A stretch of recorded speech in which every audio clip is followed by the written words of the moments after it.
talking to as many drivers as we did, it really helped humanize the driver and the driver struggle, because I feel like a lot of people, when they get into an Uber or Lyft or whatever type of rideshare car, they kind of forget that driver is actually a person. They just get in the car, they're either quiet or they're rowdy, whatever, they pay for it. They don't really understand that drivers have a struggle as well. They work very hard for their earnings.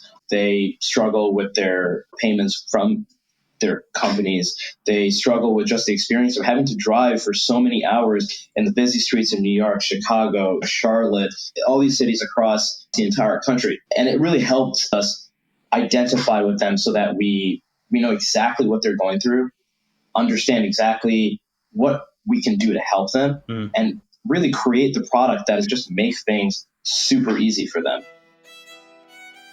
I'm Ranjor, and this is Remake, a podcast about design, systems, and society. In each episode, I talk to someone who's trying to change our lives for the better in some meaningful way, whether through a new product, new venture, or a new way of looking at the world. And I try to understand how they came to it, what makes them tick, and what we can learn from them. Today I'm talking to Nick Bhashyam. Nick was a med student in New York City a couple years ago when I met him to start working on a new startup idea of his. Today, he's the founder and CEO of Hailify, a funded startup which makes the Gomo app, a complete solution for rideshare drivers. Gomo started with a desire to understand Uber and Lyft drivers, their struggles and needs, and the loss of independence that come from being managed and sometimes penalized by a piece of software. Today, Gomo allows thousands of drivers to accept rides from multiple apps without being penalized, to increase safe driving by automating common tasks, to find hotspots, prepare for large upcoming events, and even find nearby public restrooms. In this conversation, we discuss what drove him to start a company while in med school, what he learned through working with and interviewing rideshare drivers, his advice for new entrepreneurs, and what his plans are for Gomo moving forward. This interview was recorded a while ago, but I thought now is a good time to release it because it corresponds with my interview with Dr. Lior Zalmanson about algorithmic management in episode 7. So let's jump right in with Nick Bhashyam. Nick, welcome to the Remake podcast. Yeah, thanks for having me here, Ron. I like to start with this question, which is, what's something that you've believed since childhood that still drives you today? Okay, that's actually a very interesting question. I believe that the most important thing towards what makes people happy, what drives people to do anything, people are driven to do things that make them happy. And I think that the thing that really motivated me was developing relationships with friends, family, significant others, etc. Relationships are the motivating or the driving factors towards happiness. And that is probably the biggest thing that's driven me and the kind of person I've become, because that's what makes me happy. And business is one of the best things in that, because you develop a relationship with so many different people all over the world, and you get to learn a lot from a whole array of people with different life backgrounds, different experiences, and what have you. Yeah, that's something that I believed since a young age. That's great. So tell me, how did you come to value relationships in your childhood? Was there a specific influence? Honestly, I used to think about what makes people happy. I know that's something stupid to think about when you're young, but I would always try to understand what made me happy, because I was a pretty energetic kid. I was a little crazy, doing a lot of different things all the time. And I always thought about, how do I continue keeping myself happy? And I figured that I'm happiest when I'm with other people. I'm happiest when I make new friends. I'm happiest when I get to talk to new people or get closer with other people. And I started to understand that this is what makes me happy. And I realized that my happiness is driven by my relationships with others. It came to real fruition when I was a little bit older, say in high school and college, when I truly realized that relationships are the driving forces of happiness, not only just for myself, but also for many others. And yeah, but I think I discovered that at a younger age, just like understanding what really kept me as energetic and as happy as I wanted to be and was. Cool. Yeah, that's pretty wise for a young kid. Yeah. I think it took me most of 30 years to figure that out. Thank you. Cool. So we've worked together when I was at Blue Label Labs, Yep. and you were starting this company, Gomo, this startup, while you were a med student. Yes.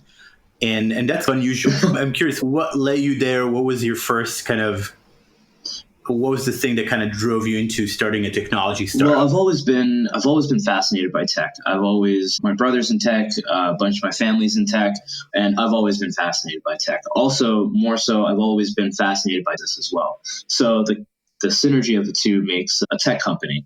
And one problem that we realized was that drivers had to drive for multiple companies at one time. In general, you see a lot of these drivers having one of two different problems. One, they have one phone and they're constantly flipping through applications because they're working with multiple applications. They're doing this while they're driving, so it's super unsafe.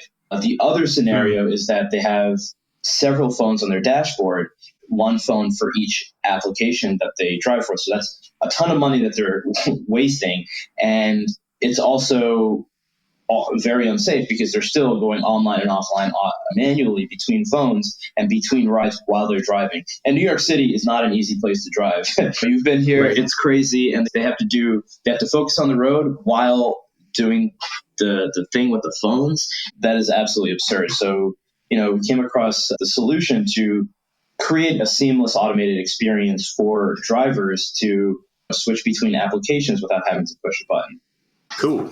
So we were doing some pretty intense user research when we started this project. Could you dive in a little bit into what we've done to help these drivers to understand their world and their experience? Yeah, we took a bunch of rides and literally interviewed those drivers. We asked them about their life, the struggles that they're facing to validate what we've seen. And we asked them about if they liked the product. We had to mock up a demo for them in the car to see if they liked what they saw, if it's something that they would use. So that user testing and that user market research that we did was very thorough and directly with the user base in New York City, one of the rideshare hub of probably the United States. So we really got an in-depth understanding of the struggle of rideshare driving and also the use case of our solution. When we would interview them, if the drivers fell in love with this product right away, they absolutely loved it. And they would say, like, I would pay X amount for this. Can I buy this right now? Is it available? Which is not only amazing for us to really hear that kind of response, but also gratifying that we're helping drivers have a better life just with their driving experience, make more money, and not have to suffer all of these hardships while driving, kind of making that entire experience seamless and easy. Yeah, cool. And so maybe we should be more systematic about explaining what Gomo is. So do you want to maybe, just give us the elevator Sure. pitch? I'll start from the beginning and how it evolved. So initially, Gomo was an application that just did the seamless automated switching between applications. You go online with Gomo, you are taken online automatically with all your driver apps. You accept a ride on one, it automatically turns off the others. You finish your ride on that driver app, it turns everything else back on. Then we've evolved to a new application that does just that, but a ton more. So we're focusing on helping drivers make more money, allow them to just have an easier time driving, and also helping them save more money as well. So what does that mean? That means giving drivers access to more riders. So we actually created a proprietary algorithm that shows hotspots. So using proxies for events, incoming real-time data from current rideshare, where rideshare drivers are that are on our platform, understanding demand in different areas due to time and what have you. We've created a real-time hotspot indicator to show you where your potential riders are and where to go to get your next ride as fast as possible. We've also created a host of new services, including events to understand what events are around you to get your next ride, airport demand indicators to show you what time you should go to the airport to face the least amount of queue wait time and increase because of so many incoming flights. So we have that. And we have something that drivers forget about, but they face it every day, a public restroom indicator. So you just click on, you ask for a public restroom on our app, and it shows you a variety of restrooms that you can go to that you can just, you don't have to worry about anymore, not knowing where to go. I know so many drivers that would pull over on the street and just go on the side where nobody was. That's technically not, it's not legal, but but what can you do? You can't really go into a restaurant or something like that. We have that as well. And more though, and even cooler, we have a real-time gas price indicator and gas stations and price indicators for you for the gas as well that are closest to you. So we have an array of all of these different services for drivers, like the whole shebang for them. And the best part of it all is that we have a reward section for drivers that the more rides they do and the longer time that they spend driving, they can get Gomo coins, and those coins can be redeemed for an array of prizes, including TV, movie tickets, cash back, and free coffee. It's constantly updated and recycled in terms of the prizes. And the best part of it all is that we started as a paid app. We found that we want to continue helping drivers as much as possible. So we started as a paid app, but now this entire app that I just spoke about is completely free. Yeah, so the remember price sensitivity definitely being an issue. Yes, with the drivers we interviewed, and also it sounds even from the new features that you're describing, it's something that you couldn't just think up yourself. Like this is such a result of conversations with real drivers, like the finding public restrooms that had to have come from themselves, right? And it's amazing. And I remember, as part of your research, you were definitely driving on Uber and Lyft. And how did doing all this research change you? Just these interviews and these interactions with drivers. It helped me. Obviously, I was a driver, understanding the plight of the rideshare driver experience. But talking to as many drivers as we did, we got a very in-depth look at kind of the overall experience. What are people really facing, and what kinds of people are drivers? What type of things do they value? What kind of, and more than just that, it helped humanize, I think, at least for our team, it really helped humanize the driver and the driver struggle, because I feel like a lot of people, when they get into an Uber or Lyft or whatever type of rideshare car, they forget that a driver is actually a person. They just get in the car, they're either quiet or they're rowdy, whatever, they paid for it. They don't really understand that drivers have a struggle as well. They work very hard for their earnings. They struggle with their payments from their companies. They struggle with just the experience of having to drive for so many hours in the busy streets of New York, Chicago, Charlotte, North Carolina, Florida, all these cities across the entire country and the world as well. And it really helped humanize them, and it really helped us identify with them so that we know exactly what they're going through, understand exactly what we can do to help them, and really create the product that is all encompassing to just make things super easy for them. And this application gives everything at their fingertips. And it's super, and because we got to speak with them and get to know them so well, we got such a granular look into the driver experience, not only from my experience, but one person is only so much. But if you have hundreds and thousands of drivers talking to you about what is good, what is bad, really creating the best product and creating the best experience for drivers. That's really great. And when we were talking to these drivers and we were listening to these interviews, there's definitely a sense that they a little bit resented being controlled or being penalized by an app. If you decline too many rides, you get penalized. And it's like taking their freedom as freelancers, because that's what they are. They're freelancers, and they should be able to say no to a ride. Or work on multiple apps if they choose to. And so part of what you're giving them back is independence. Exactly that. And their autonomy. So cool. So tell us how Gomo is doing today and where you're at in Yeah. terms So of the Gomo, company. we did our pilot program. Our pilot program, we got over 5,000 registered drivers all over the country, and people love their application. So that application was just the kind of seamless switching between applications, seamless switching and autonomous switching as well. It also recorded some driver metrics for them, for our drivers as well, to help them with their taxes and keep track of their performance in order to optimize their driving record.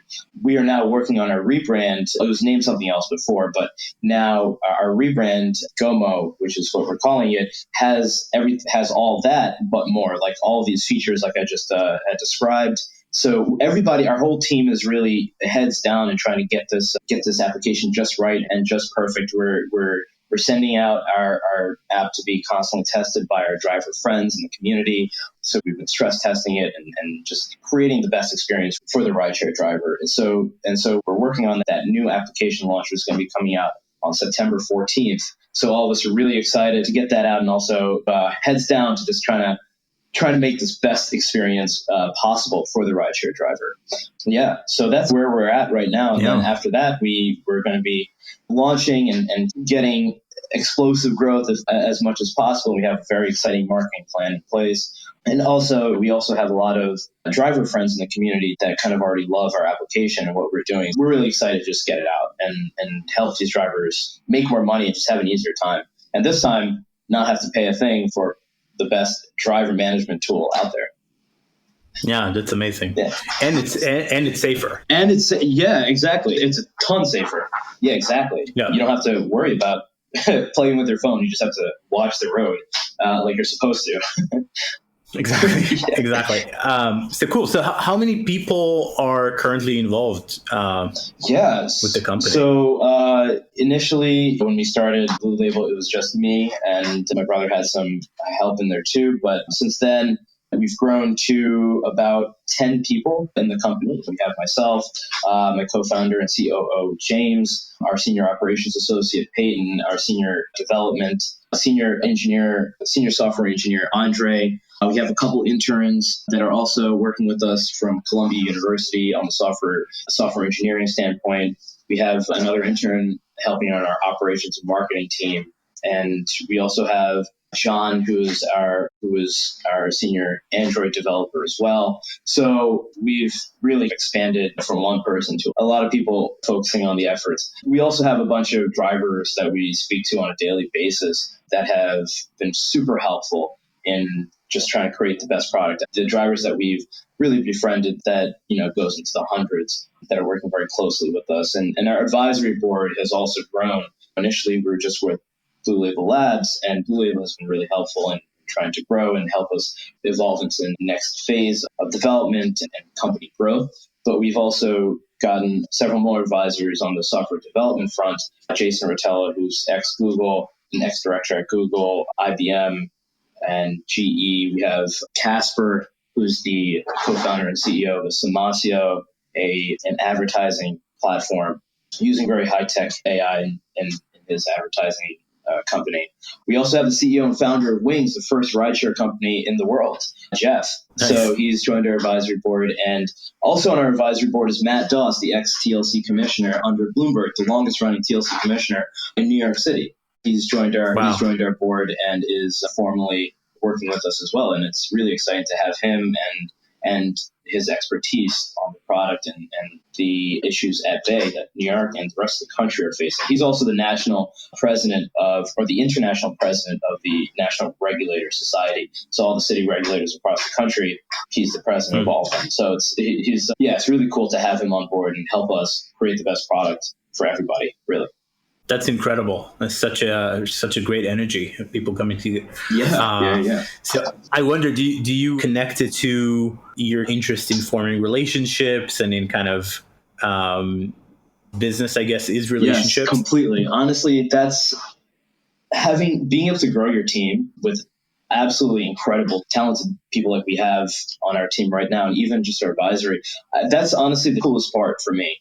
Sure, the tech is absolutely amazing, but the people that you meet that are all across an array of industries. We've met a lot of people in insurance, in real estate, in autonomous vehicles, etc. So we met a lot of different people from a lot of different industries, and we've of course built our team and are continually building our team. And we've also built our advisory board and are continually building our advisory board. This is probably the best part, one of the most exciting parts, because you get to develop relationships with new people and learn from them. And not only just learn from them, you get to really, you learn from them. And then those relationships that you build help you become more fulfilled, more well-rounded. You get to take so much away from your relationships with others and also give back. And it's kind of like a give and throw kind of thing where both of you grow from one another.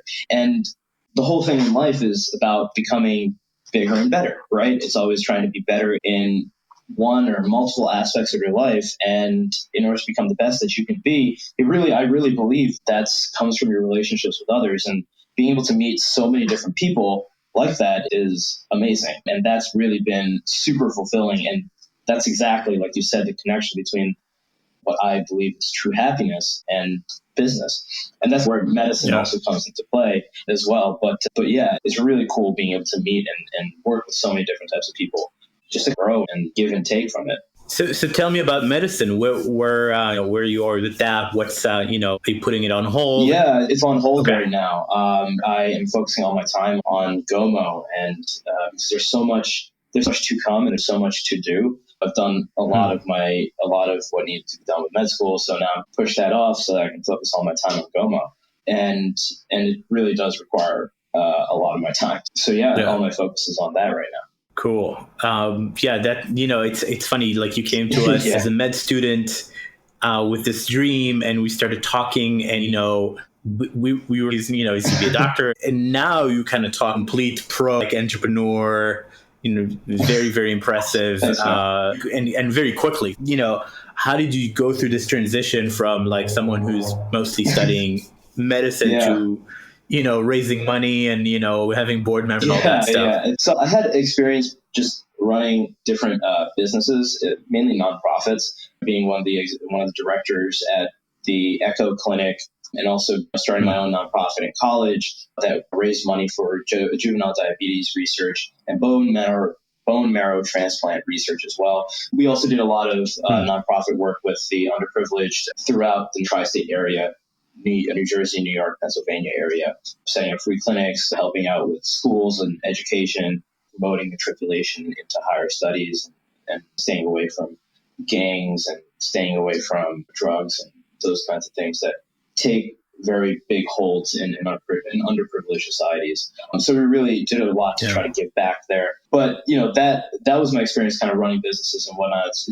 But going into this kind of for-profit business corporation, as it's not a nonprofit, it's very different. It is different, but it just takes the relationship end where you're building relationships, networking. Honestly, that came very naturally. But there was a lot that needed to be learned, and it was a learning curve. There was a learning curve to it. Having different types of meetings were familiar to me from the other types of things that I've experienced, the other experiences that I've had in organizations. But there was a learning curve, so it was just reading as much as possible and interacting with as many people as possible. So, like I said, the give and take that you get from talking and interacting with others and developing relationships with others, that is truly one of the greatest things, because I learned so much mainly from that. You can only read so much and learn so much, but being experiential, I think that business is super experiential. There's natural and there's experiential to business. There's only so much that you can learn from books. And I think that most of the transition and how I learned so much so quickly and kind of became what we are today and what I am today came from my relationships with all of these different people, with all of their experience in business, in tech and whatnot, and having those discussions and talking to them, learning from them. And all of that really helped me become what I am now. That was the real transition. And I think the learning curve really kind of became hockey stick-esque when we started to really get a lot of people on board. And that's when I learned the most. And it just took off from there, because I have conversations with all of our team members and board members very regularly to pick their brains and vice versa and learn as much as possible. Yeah. No, once people get involved and use this, it's almost like impossible not to learn if you, because everybody's shouting at you the thing that you need to learn most. Exactly. So really impressive. And, literally, I think we haven't spoken for a few months, and then we went for drinks in New York. And I was like, oh my God, you talking completely confident, like throwing terms, like throwing entrepreneurial terms. All right. That was so cool. For yourself and for Gomo in 2 years, what's your kind of long-term, in the most idealistic, optimistic vision? Next year. So our goal in the next year and a half, 2 years, is to get about 30,000 daily active to weekly active drivers on our platform. We want to get to be, if you're a driver, we want to make sure that you have at least heard of us and heard good things, of course. So if you get into a car, a run, like you're in New York City or anywhere in the country, in the United States, you say, hey, you get into a car, you order an Uber, it's like, hey, have you heard of Gomo, or do you use any apps to help you drive? Yeah, I've heard of Gomo, or I'm using Gomo right now. That's our big goal that we really want, just to be in as many cars as possible. We have our goal to get into at least 30,000 across the United States. That's one milestone that we set up for ourselves. But I think that our product is just so driver oriented and so niche to the driver experience that my thoughts it would be higher just as a rideshare driver.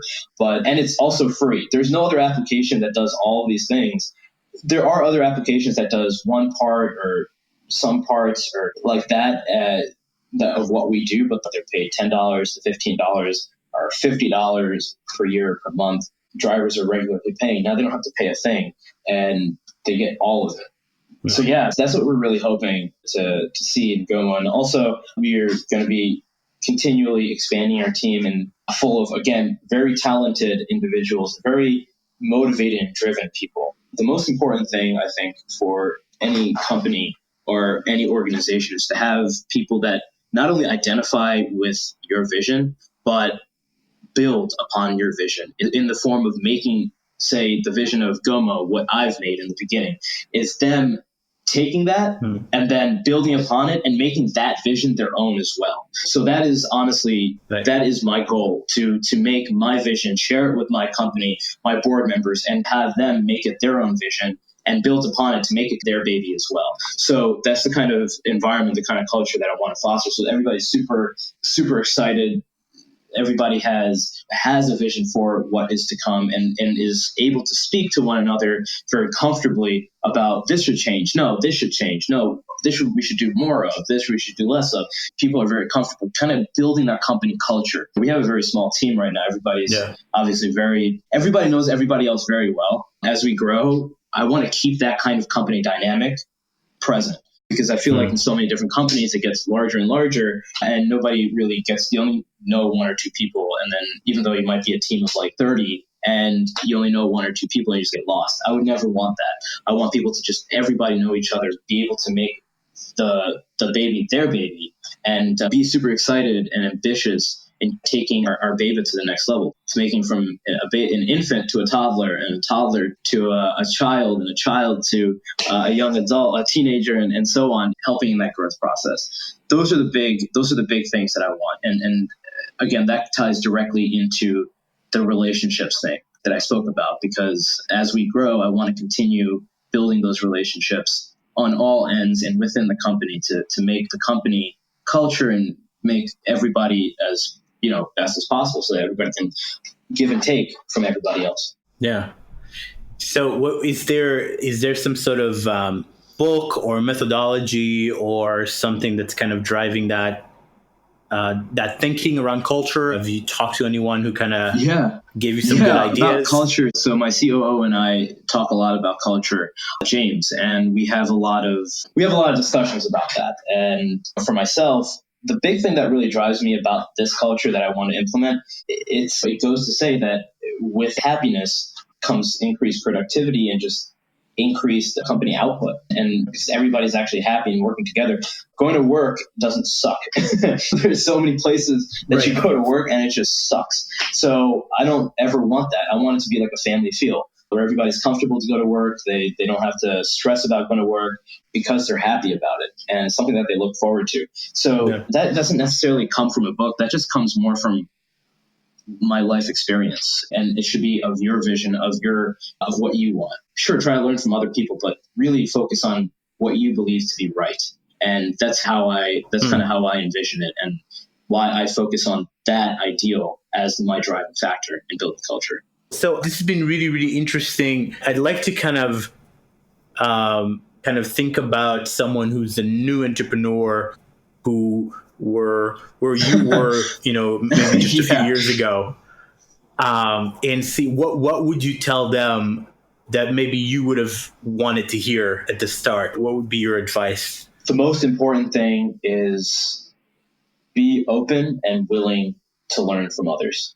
I feel like a lot of people, when they're an entrepreneur, when they're starting to go in, I've met a lot of entrepreneurs. Some of them can be a little haughty at times, or they can be this classic, stereotypical to an entrepreneur, but it's real. It's real. And it's like, what they say is, okay, you said that's fine. I don't really care. But when somebody says something, it doesn't matter whether that other person is right or wrong. Take what they have to say with weight and use that and respect what they have to say. Use that for themselves. Take that in, digest it, understand it, and see if it can apply or not apply to your situation. If it doesn't apply, that's great, and see why doesn't it apply. That only makes your product, your company, even yourself better. So listen to others and be willing to learn from what other people say. And that's how I grew, and I think I grew pretty fast in my regard, and it only comes from my conversations with other people, including yourself, Ron. I learned a lot from you. I from our conversations and our discussions, I learned a lot. And it was because I was so willing to listen and just take what you had to say and try to incorporate it in any way that I can to make myself more knowledgeable and better, and trying to, build my own company. Yeah. You were definitely extremely open, which is one of the things that we love when working with entrepreneurs, is when they're open, because you know what? You can't dismiss what anybody says, because anybody who's telling you their opinion is right, 100% right about their opinion. They do think that. Yep, exactly. Right? And a certain percentage of people will also feel that way. I do understand why, because it's emotionally difficult to listen to someone and challenge your own ideas. But it doesn't serve anyone. And you've, from the start, been extremely eager to prove and learn. And it was a pleasure to work on this project. And we develop an instinct for when people are likely to succeed. And we were very excited with you from the start, because we could tell you were going places. Really appreciate that. So, yeah. So awesome. Do you have any other advice to someone just starting out that you didn't realize coming into this, that you learned through doing? Be very interesting. One thing that I didn't realize is, coming from medicine, hard work is the mantra. Like, you're just constantly working. You have a lot to study, a lot to learn, all that. So I didn't know that it was pretty much the same as an entrepreneur. There's a lot of work. I did not foresee the kind of work that I knew it was a good amount of work, but I was used to doing a lot of work as it was, and I didn't realize how much work there is. And my advice would be, like, be ready for that work. And I don't know, I loved it. Just learning more and just be ready to do that work. And just, if you're going to do your sleepless nights and you're going to sit there on the computer researching something for hours, just be ready to do that, and don't fight it. Just go with it. Because in all honesty, I know a lot of people staying up till 4 or 5 a.m. almost several days in a row. You're going to, as an entrepreneur building a new product, etc., you're going to do that. And so you should definitely be ready for that. But honestly, that's one of the most exciting parts, because, again, you're learning and you're about to create something that's revolutionary. And the only way to create something revolutionary comes from knowledge and experience. And the only way to gain that is by doing something a lot, and or by reading and learning about it, and just go with it. Don't fight it. Just do it. Don't resist it. So that's the advice that I didn't really know how much it was gonna take. I kind of did, but didn't know to what extent. And I never really fought it. I went with it, and I just fell in love with it. So even if I was up till 5, 6 a.m., I would just forget about the time, not really realize about the time, because I was just so busy and into just learning or doing whatever I was doing. And it becomes one with, you just become one with that process. And I would say just be ready for that and accept it and love it. Yeah. I think things are easier when you're intrinsically motivated to do what you're doing. So if you don't love it, it's going to be excruciating. Think that it's all about like fun and making money, but it absolutely isn't, right? But if you love it, you're going to stick with it. And then you have a chance of getting some results. This is so cool. So it's been a pleasure talking to you. Thank you, Ron. It was a pleasure speaking with you as well. So where should people go to find you or read more about Gomo or what you do? Yeah. So you can go to www.drivegomo, literally as it sounds, DRIVEGOMO, drivegomo.com. You can find us on our Twitter, Facebook, Instagram, LinkedIn pages. It's going to be at Gomo. Again, Ron, it was a pleasure speaking with you, and thank you for having me on your channel. Thanks, Nick. Awesome. All right, that's it for today. If you enjoyed the podcast and would like to support it, please consider writing a 5-star review in Apple's podcast app or wherever you're listening. It helps many more people discover the podcast and also makes us feel good. Current support for the podcast comes from my own design company, Remake Labs.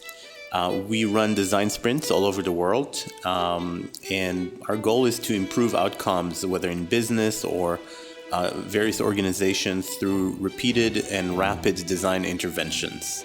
Now, until next time, be well, everyone. See you next week on Remake.